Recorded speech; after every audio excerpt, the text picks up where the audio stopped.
ಯಾರೋ ಮಾಡಿದ್ಯಪ್ಪನ ನಾನೇ ಮಾಡ್ದೆ ಅಂತ ನಿನ್ ತಲೆ ಮ್ಯಾಗ ಹಾಕೊಂಡು 15 ವರ್ಷ ನರಕದಾಗಿದ್ದು ಬಂದೆಲ್ಲ. ಅಯ್ಯ ಅಯ್ಯ, ನೀನ್ ನನ್ನ ಮಗ ಅಲ್ಲ ಕಣೋ, ದ್ಯಾವ್ರು ದ್ಯಾವ್ರು ಕಣೋ. ನಾನು ಯಾವ ದೇವ್ರವ?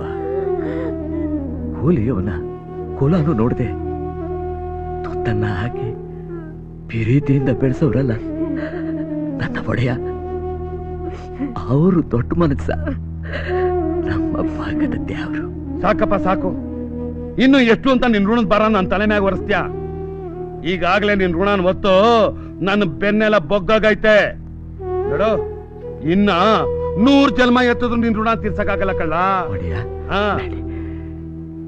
ಮುತ್ತ, ನನ್ನ ಮಗಳ ಬಾಳ ಸಲುವಾಗಿ ನೀನ್ ನಿನ್ನ ಮಗನ ಮುಂದೆ ಅಪರಾಧಿಯಾಗಿ ನಿಂತಿದ್ದು ನನ್ನ ಕೈಯಾಗಿ ನೋಡ್ಲಿಕ್ಕಾಗ್ಲಿಲ್ಲ ಕಳ್ಳ.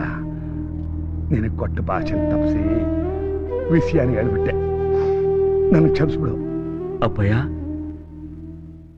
ಸಾನ ಹೊತ್ತಿನಿಂದ ಹಸುಕೊಂಡಿದೀಯ, ಸ್ವಲ್ಪ ಊಟ ಮಾಡು ಅಪ್ಪಯ್ಯ.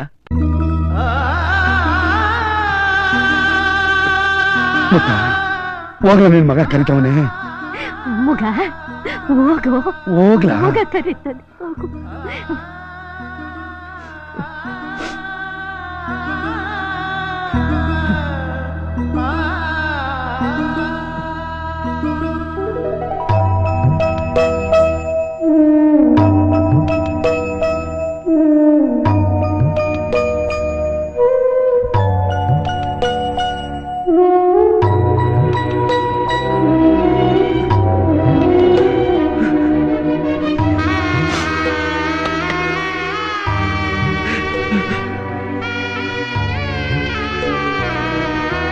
ಮಣ್ಣಾಗಿ ಓದ್ಕೊಂಡಿರೋ ದೇವರನ್ನ ಕಲ್ಲು ಅಂತ ತಿಳ್ಕೊಂಡು ತಿಳಿದ್ಬಿಟ್ಟೆ, ನನ್ ಕ್ಷಮಿಸ್ಬಿಡು ಅಷ್ಟೇ.